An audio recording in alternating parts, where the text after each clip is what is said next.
Welcome to the View Magazine's Rebel Justice podcast from our Someone's Daughter podcast series.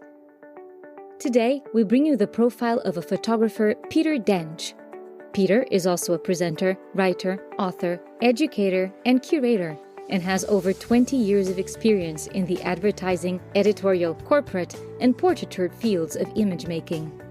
He has received many international accolades and published solo books with his work, while also running the Photo North Festival. Listen now for the details. This year's Photo North Festival will be hosted at Bonded Warehouse in central Manchester from the 7th to 9th of May. The event brings together around a dozen exhibitions from some of the world's most distinguished photographers, which hang alongside emerging artists. The programme includes a selection of portraits from the Someone's Daughter initiative by The View magazine, highlighting how women prisoners are seen and understood. And representatives from The View will be available throughout the festival and hosting a panel discussion on the afternoon of Sunday the 8th of May.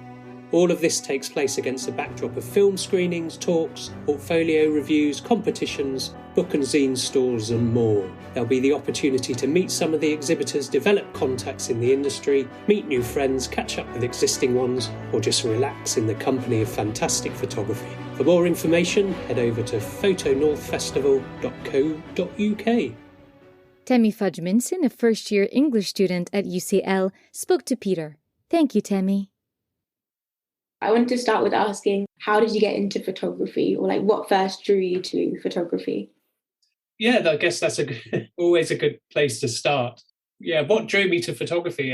It goes back a long way. I was originally a keen cricketer, and that was my passion. But I could never quite get over the nerves of striding out into the middle of a cricket pitch with the real possibility of immediate failure.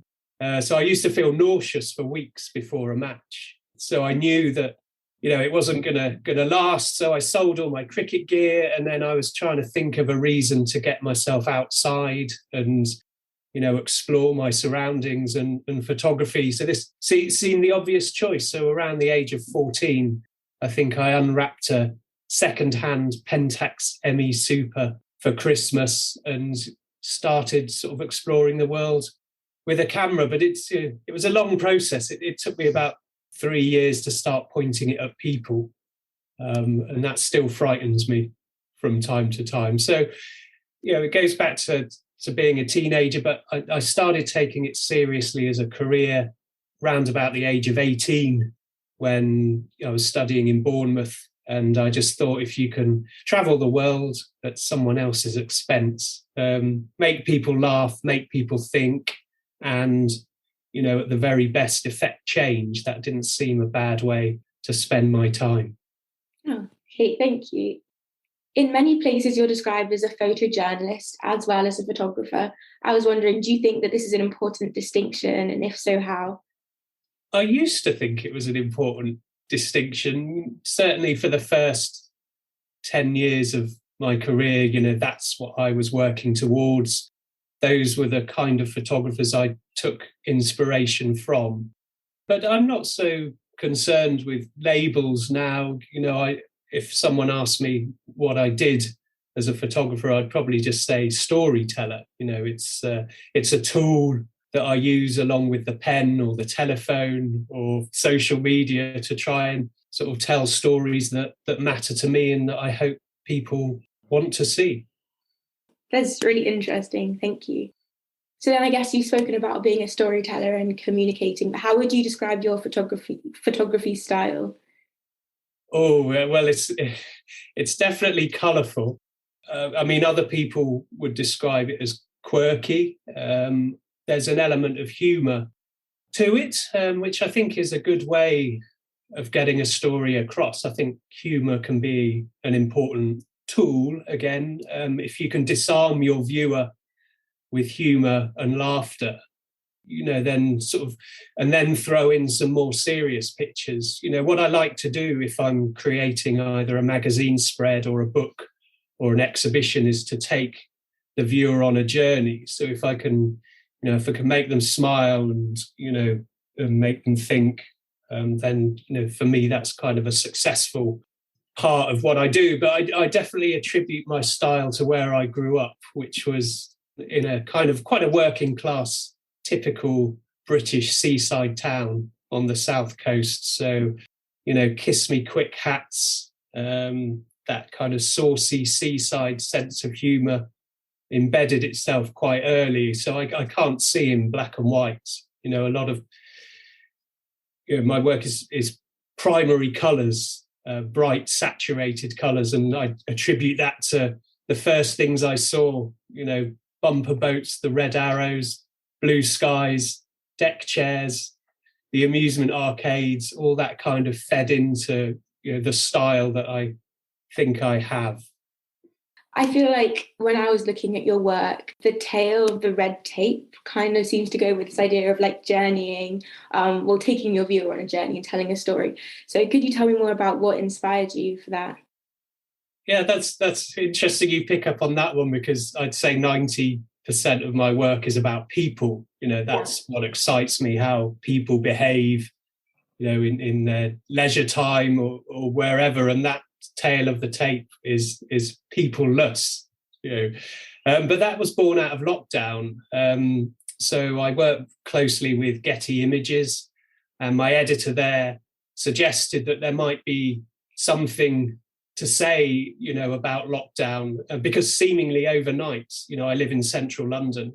A week in April during the first lockdown, I kind of had a stroll along the South Bank, and there was just miles and miles of red and white tape sort of bound around benches and sculptures, and to encourage people to move on, because we weren't allowed to sit down at that time during our 1 hour exercise, if I remember. So yeah, it was quite, all of my colleagues, all of photographers I know, we were scrambling around for ideas during lockdown to try and document this extraordinary part of our history. We knew we had to sort of contribute, and that was just one sort of aspect of what I did. So, but it worked for me. It was colourful, and again, it was witnessing London go through a change. A city that I've lived in since 1995.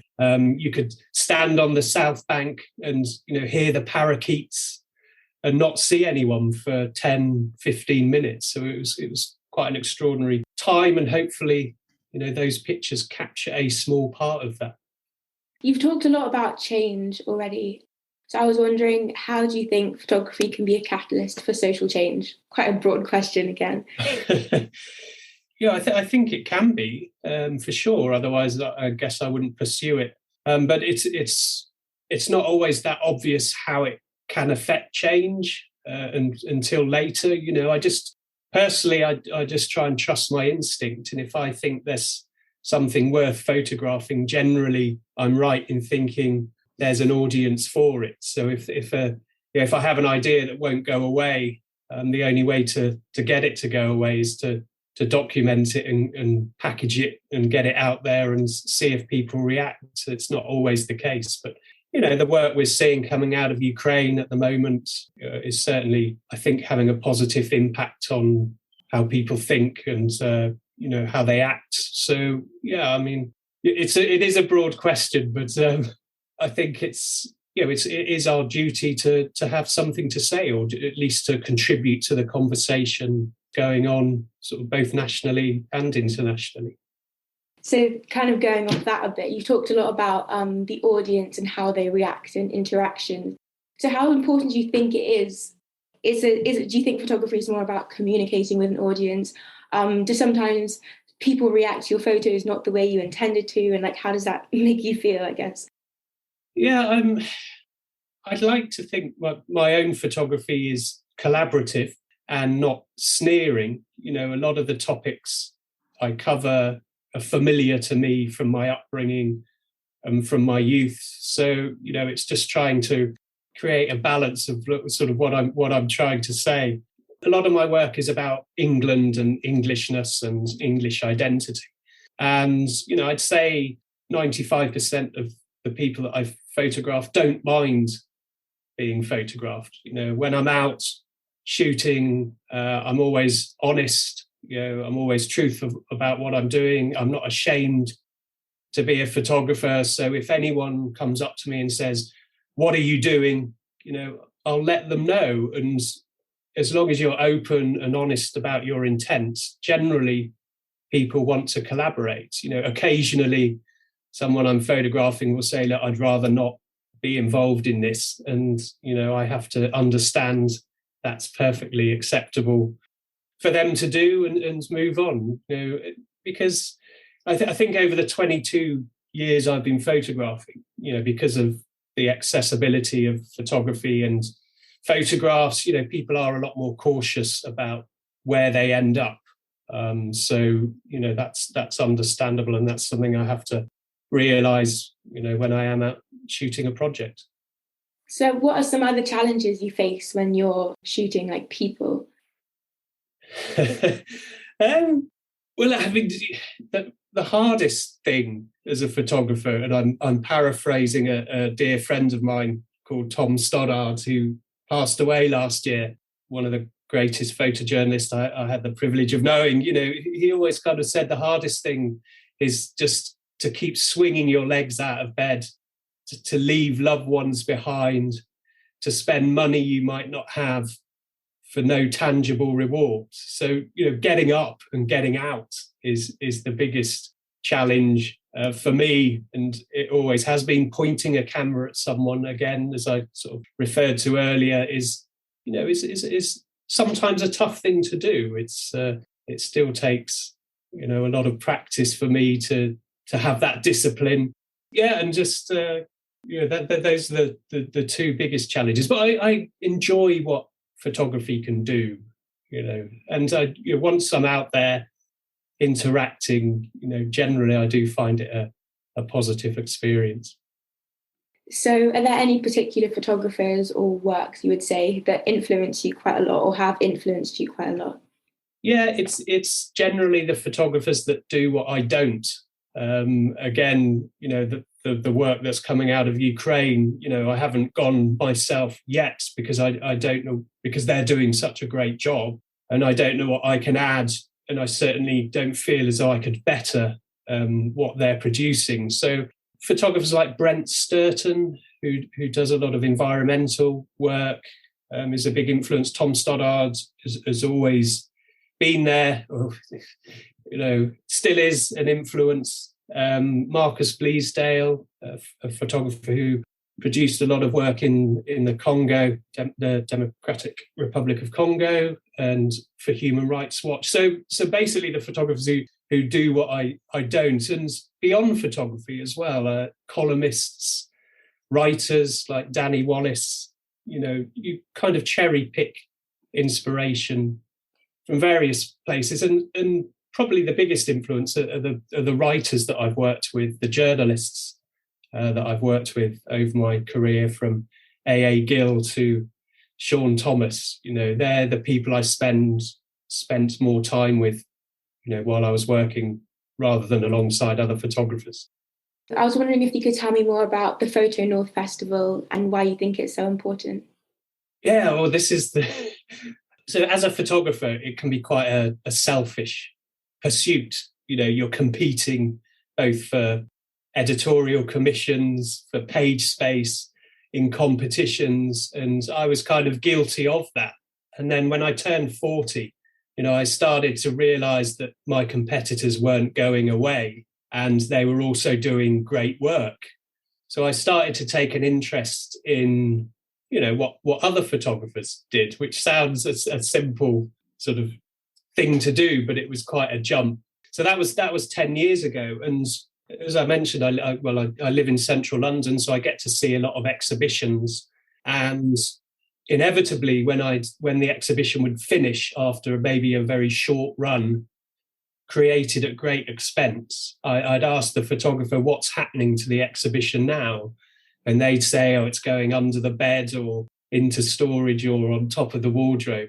So I was kind of thinking about how to keep exhibitions on the road, give them a new audience. And my sister-in-law, Sharon, she was working in Leeds for a property developer and suggested to them that we create a gallery in Leeds city centre, which we did. So a lot of exhibitions from the south, I'd travel up to Leeds to keep them on the road and to give them a new audience. And then when that ran its natural course, we ran that for 3 years. We've just been looking for an opportunity to carry on that ethos. So Photo North Festival, the first one was in Harrogate in 2018. We had one in 2019 and the next one is in Manchester. So it's just a commitment from us to support sort of marginalised, powerless and those that are discriminated against, through photography by sort of raising awareness, by presenting thought-provoking, evocative documentary images and screenings around the north of England. So, it's informal, it's celebratory, but it also has, we try and engage debate, raise questions and, invite people into the space and hopefully, give them something to take away. So what do you think is the most exciting or interesting thing about having all these photographers work in the same place? Well, the festival, I mean, it's very indulgent, but it's, a lot of the contributors are, photographers I admire. So it gives me a chance to get up close and personal with them and their works. Some are friends, some I've never met before and I'm looking forward to meeting in Manchester. So, it's when I moved to London in 1995, right, I'd go into a Mayfair gallery and the person behind the desk would generally tut when I closed the door. They knew I couldn't spend the money, and I felt uncomfortable. And then I'd stand there looking at the work thinking, how long do I have to look at it before I could leave? So with Photo North Festival, we try and create an inclusive, friendly, informal atmosphere where there's photographers who are exhibiting. We'll just chat, maybe look through some portfolios. So we try and exhibit up-and-coming photographers against more established ones so they can get something positive on their CV. We've got an education day on the Monday where we sort of invite students in for a day of, sort of more educative program. So it's, I'm a photographer. I'm by no means an event organizer. So we do rely on the kindness of our colleagues to get it all together. But fingers crossed, it'll be a success for the local community and beyond. So where do you see the festival going in the future? Do you have any goals or areas you'd like to expand into? Well, I mean, part of Photo North is, the festival is our main sort of focus, but we also try and get exhibitions into corporate spaces, into spaces where people might ordinarily engage with photography. So, boardrooms, lobbies, banks, those kind of areas and spaces, are also part of our goal. But we'll see how the Manchester one goes. The reason we moved it from Harrogate is just to, give the other side of the country a chance to get involved. And, there's quite a large student population there, a lot of photography courses. So we're hoping they'll be able to swing by as well. So what did you think of the Someone's Daughter portraits? And how do you think that they'll be able to affect social change? It's a powerful sort of initiative, as simple ideas often are. So it kind of resonated with us, with the Photo North ethos. And it's an underreported situation, I think, for how sort of female prisoners are dealt with within the system. So I'm learning about it. I learnt about it from the show Someone's Daughter had at Photo London. We would have loved to have taken the whole show, but we're a much smaller operation. So we're very privileged to be welcoming the team at the View magazine and the Someone's Daughter exhibition into our space, for people to come and engage. And this concludes today's podcast. Thank you so much, Peter, for the time you took to speak to us. Photo North Festival will be running from the 7th to the 9th of May in central Manchester. You can find more details on photonorthfestival.co.uk. Thank you for listening.